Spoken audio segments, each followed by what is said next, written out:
Hi, it is a privilege to welcome you to Stand Up and Redo. It is a soulful, honest podcast hosted by me, Petra DeMuse, a woman over 50 who is navigating life's most tender transitions with courage and grace. I have weathered the storms of 2 divorces, raised children into adults, embraced the joy of grandchildren, and learned, perhaps for the first time, how to stand comfortably in my own solitude. Each episode explores the profound wisdom that comes with age, the lessons etched in heartache, the beauty found in unexpected places, the laughter that bubbles up in the quiet, and the peace that settles when we stop running from ourselves. With reflections on love, loss, aging, happiness, and the sacredness of this one wild and precious life, Stand Up and Redo is a companion for anyone who's learning to live fully after everything they thought would last has changed. This is a space for late bloomers, deep feelers, and fierce survivors. Come for the comfort, stay for the truth, and leave a little lighter each time.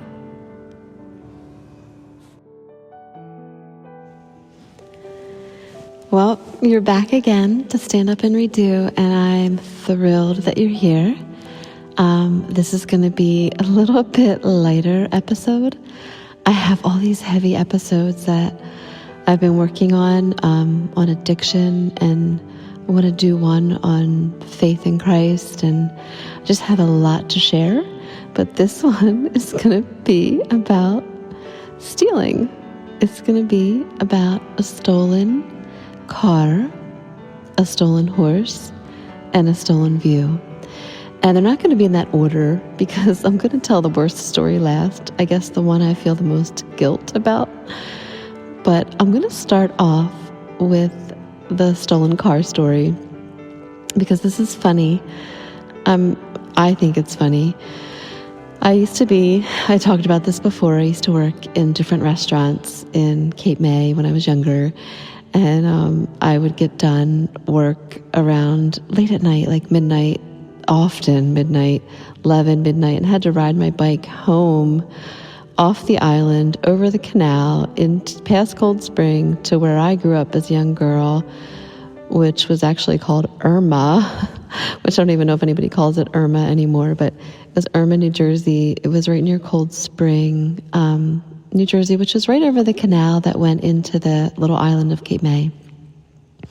And I worked back in the 1980s. There were a lot of kids that came over from Ireland, and mostly they were all college students that would come over, and they would get summer jobs there and work in order to pay for their college back home in Ireland. So I had everywhere there were Irish kids all over the island. And I know throughout different decades in the shore towns, different, young people would come in from other countries, and not always Ireland, but at this time, it was kids from Ireland would come over. So I worked with a couple of them, and I'll tell you about the one girl I worked with. Her name was, I think her name was Mary Elizabeth. It was pretty, and she would always come into work, and I remember she always had like a whole bunch of sand like encrusted behind her ears. She was my friend. We talked a lot. It wasn't like when I was talking to her, I'm kind of making fun of her now, but I remember I would be like, Mary Elizabeth, didn't you take a shower before you came to work? And she's like, oh, no, I just swim in the ocean. That's all I need. I don't need to take a shower. I just go swimming in the ocean. And I thought that was so funny. That she would say that. And she never was like stinky or anything, but she always just had tons of sand like behind her ears. And anyway, but Irish kids were really fun. Like there were these row of like, I don't even know what they're called in Cape May, but there's all these houses that look alike. I always think of them as sister houses. And I'll give you a little summary at the end. I'll actually recap this and tell you what road those houses are on, because I should know, but I can't remember. But anyway, they would rent like one room. I remember one of the rooms that they rented was in one of those houses. And then there was randomly throughout all of Cape May, they'd have like a room that they would rent. And a lot of times in one room, they'd have these like cots set up. Like there might be 4 cots in a room, and they rented maybe that room for like maybe $50 a week or something and shared the cost. And then really they hardly had any rent expenses. And often after work too, we'd go to one of those little rooms and just kind of like party or just hang out with them after work. It was fun. But this particular night, we had all snuck. You weren't really supposed to make fires on the beach, but we had snuck down. There used to be a place called Christian Admiral. It was still there when we did this. It's no longer there, but anyway, it was all the way at the one end of the island. We had snuck over to make a bonfire, and we had a little bonfire on the beach after work. And we didn't get caught, thank goodness. But we had finished up our bonfire, and it was a little later than I usually would go home, and I still had to ride my bike all the way home. And, you know, these 2 Irish boys, I don't remember their names, but they were so, I have to be honest, they were just, the kids that I hung out with, especially the kids from Ireland, were nice kids. Like, we really weren't doing anything bad. I mean, the worst thing we were doing was sitting around a bonfire on the beach. I don't even think we were drinking alcohol. We were just hanging out, talking and being silly. And the 2 boys that were staying with this older woman, they were staying in her home. And they're like, Petra, we can give you a ride home.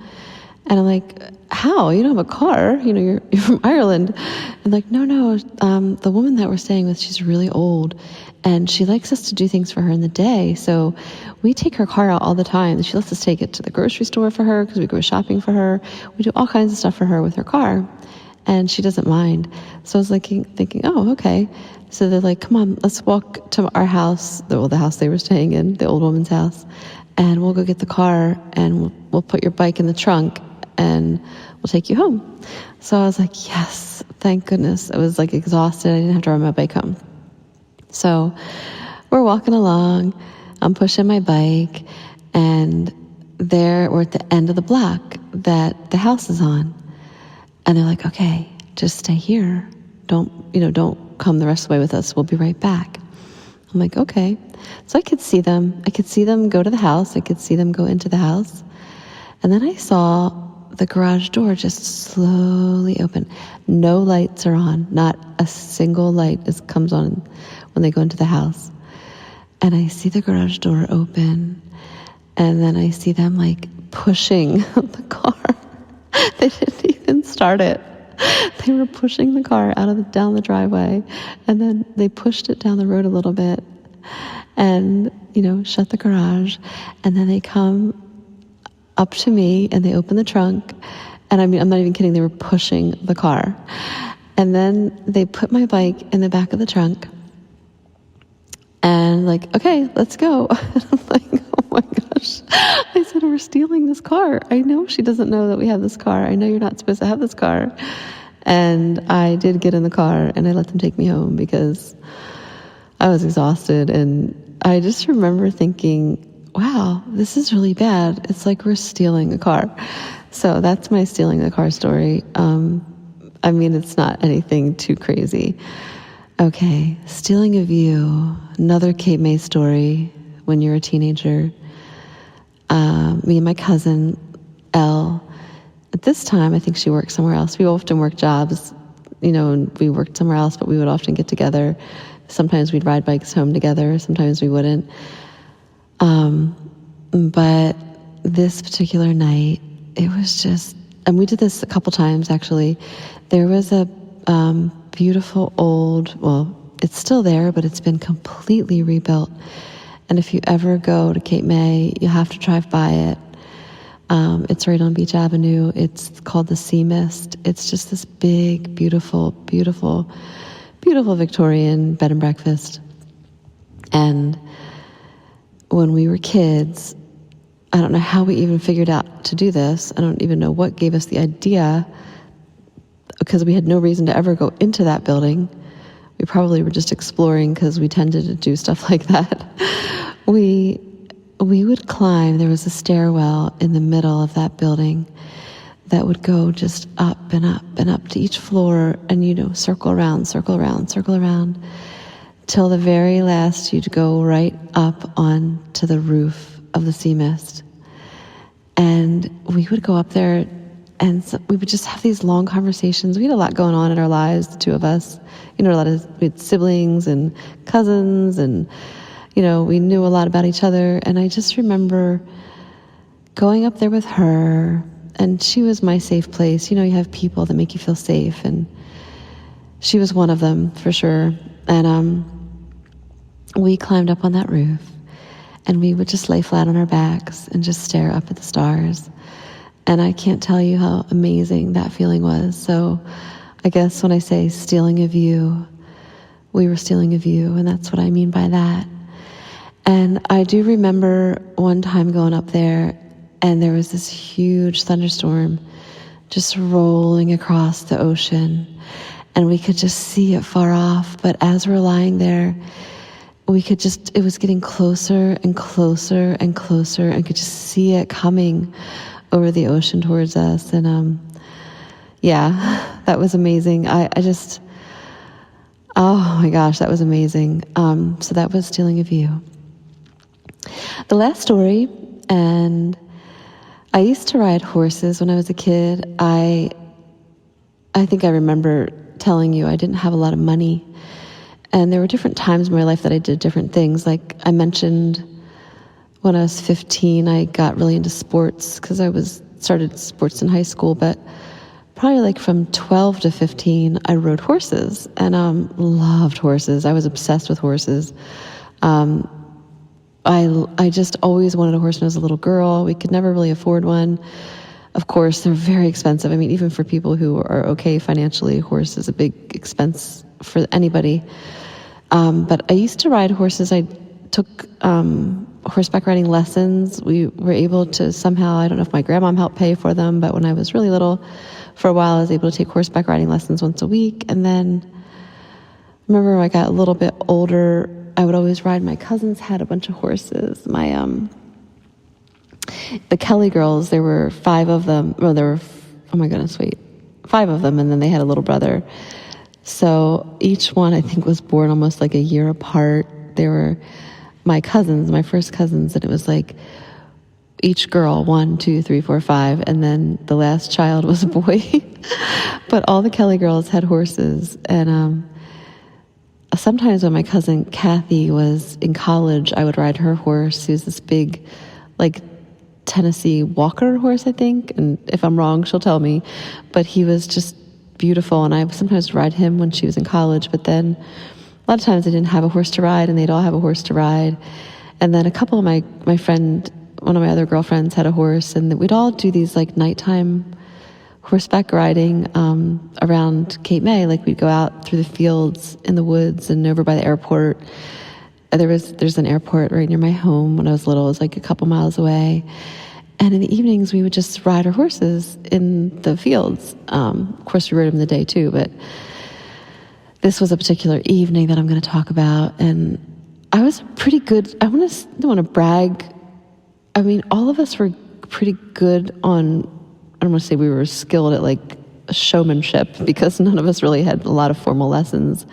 We did show a little bit. I did show English a little bit when I was young, but it was more about just riding the horses around town, because we really didn't have a lot of structure with the horses, honestly. I think maybe the girls did a little bit more at certain points in their lives, but at most of the time when I would get to ride a horse, it was usually just out in a field somewhere, and got really good at bareback riding. Like we would actually run these horses across the field, and sometimes we'd race the horses across. I mean, we would just line these horses up and just gallop. And I remember there was always one, her name was Cashmere, and I know my cousins are going to know what I'm talking about. She would always want to be in the front of the race when we raced them. But we would really run hard. We'd run bareback. We'd ride bareback. Often if I had to jump on somebody else's horse with them, I was bareback on the back. And as a matter of fact, we did take Cashmere That was actually my cousin Lisa's horse, but my cousin Linda and I were on the horse. And I remember she took off and I was on the back and Linda was in the front. And Linda couldn't stop her. And she was just galloping. We're both bareback double on this horse galloping across the field in the dark. And I remember I had to grab the reins because she was so far up on the horse's neck. And I had to pull back, and then the horse just came to a dead stop right at this water. There was a water, almost like a stream. And I remember we both flew over the horse's neck and just tumbled into the edge of this water, almost fell in. I was like, oh my gosh. I mean, but we were always, I don't want to say doing crazy stuff like that. We were crazy girls. We weren't pretty girls. We were crazy. We weren't hair and makeup. What's that? No, we were out rough and tumble, just crazy, fun girls. We were fun. I felt like we were fun. But anyway, so the whole point of my story was I didn't have a horse. And there was a horse, that was a beautiful horse that this person had. And we would always ride by it. And I always felt bad for it. Listen to me, I'm acting like I did something right because this poor sad horse was all by itself. Okay, I have to share with you these facts. First, about the sea mist, where I climbed up and stole a view. It was built in 1872. It was transformed into a 4-story condominium, which obviously I must have been, it was done then. Anyway, I must have been up there. I don't know when I was up there. I don't know what was there, but there were 8 units with ocean views. It had a distinctive red and white steamboat-style architecture, per ChatGPT. And then the other thing I want to share with you is about the sisters' houses. They were the 7 sisters' houses, 7 cottages, Victorian cottages, built between 1891 and 1892, 3 stories, designed by Stephen Decatur, Button, and William Cassidy. Had a 1-story porch and a bay window with an OG roof on the 2nd story facing an off-street courtyard. Anyway, they are all identical. They're all beautiful. And they are the 7 sisters' houses. So I just had to share that with you. I love that little tidbit of architectural information. And thank you. This podcast is a work based on the personal experiences, reflections, and memories of the speaker. The events described are true to the best of the speaker's knowledge and recollection. Some names, locations, identifying characteristics, and timelines have been changed or altered to protect the privacy of the individuals involved. In some cases, composite characters have been created or dialogue has been reconstructed based on memory. The intention of this podcast is not to defame, malign, or harm any individual or entity. Rather, it is to share the speaker's journey with honesty, vulnerability, and integrity. Any opinions expressed are solely those of the speaker and are not intended as statements of fact regarding any person, group, or organization. Listeners should keep in mind that human memory is inherently subjective and selective, and while every effort has been made to ensure accuracy, this podcast reflects the speaker's perspective and truth. Thank you.